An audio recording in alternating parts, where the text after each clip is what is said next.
हरे कृष्णा, नमस्कार, जोहार मेरे प्यारे दर्शकों। मैं एस्ट्रोलॉजर कुमुद रंजन सिंह बहुत बहुत स्वागत करता हूं आप सबों का अपने एस्ट्रोलॉजी के इस एजुकेशनल यूट्यूब चैनल में। प्यारे मित्रों, मैं अपने निवास स्थान जमशेदपुर झारखंड से आप लोगों के समक्ष उपस्थित हूं। प्यारे मित्रों, 27 जन्मकालिक योगों में से आज मैं चर्चा करने जा रहा हूं चौथे नित्य योग की, जिसे हम सौभाग्य योग के नाम से जानते हैं। प्यारे मित्रों, इन जन्मकालिक योगों का प्रभाव इंसान के व्यक्तित्व पर तो पड़ता ही है, साथ ही में मुहूर्त शास्त्र के अनुसार मुहूर्त निर्धारण में भी ये जन्मकालिक योगों का ध्यान रखा जाता है। ज्योतिष शास्त्र के अनुसार सौभाग्य, जिसका अर्थ है अच्छा भाग्य, अवसरों से भरा जीवन और आरामदायक अस्तित्व का संकेत देता है।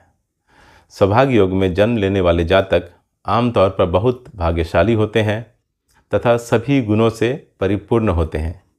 इस योग में जन्मे जातक आमतौर पर अपने समाज और परिवार के लिए भी बहुत भाग्यशाली साबित होते हैं और उन्हें जीवन में सफलता के कई अवसर हमेशा मिलते रहते हैं।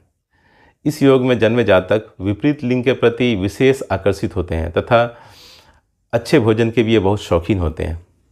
सौभाग्य योग में जन्मे जो व्यक्ति होते हैं वो समाज में और स्पेशली महिलाओं के बीच बहुत ज़्यादा लोकप्रिय होते हैं। इस योग में जन्मे जातक का विवाह सुखमय होता है और जीवन साथी के साथ संबंध भी इनके अच्छे बने रहते हैं। सौभाग्य योग में जन्मे जातकों का कल्याण तभी तक है जब तक वो सदाचार के रास्ते पे चलें। जिस दिन उन्होंने गलत रास्ता अख्तियार कर लिया उस दिन से उनका पतन स्टार्ट हो जाएगा। अगर वो दुराचार या बुरी भावनाओं में लिप्त हो जाएंगे तो उनका पतन भी स्टार्ट हो सकता है। सौभाग्य योग में जन्मे जातकों के विरोधी कितना भी प्रयास कर ले, लेकिन सौभाग्य योग में जन्मे जातक का वो कुछ भी नहीं कर सकते, उनका बाल भी बांका वो नहीं कर पाते। ऐसा माना जाता है कि सौभाग्य योग में जन्मे जातक इतने शुभ होते हैं कि किसी घर में अगर एक रात के लिए भी ये सो जाएं तो उस परिवार का भी भाग्य खुल जाता है। कई बार ऐसा देखा गया है कि ऐसे लोगों को उनके जीवन साथी स्वयं के हित या लोभ लालच के कारण गलत रास्ते पर चलने के लिए विवश कर देते हैं। सौभाग्य योग को ज्योतिष शास्त्र में मुहूर्त के पॉइंट ऑफ व्यू से भी बहुत शुभ माना जाता है। खासकर शादी विवाह के लिए इसे सर्वोत्तम माना जाता है। सौभाग्य योग में आप सभी प्रकार के शुभ कार्य कर सकते हैं, जैसे शादी कर सकते हैं, सगाई कर सकते हैं, गृह प्रवेश कर सकते हैं, नए व्यापार की शुरुआत कर सकते हैं। सौभाग्य योग के दौरान तीर्थ यात्रा भी बहुत लाभकारी मानी जाती है।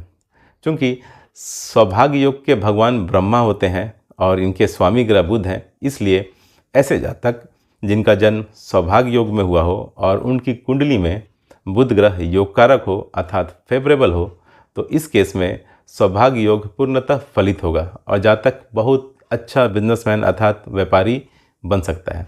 लेकिन इसके विपरीत अगर जातक का जन्म सौभाग्य योग में हुआ हो और उसकी कुंडली में बुध मारक हो अर्थात फेवरेबल ना हो, तो सौभाग्य योग पूर्णतः फलित नहीं होगा।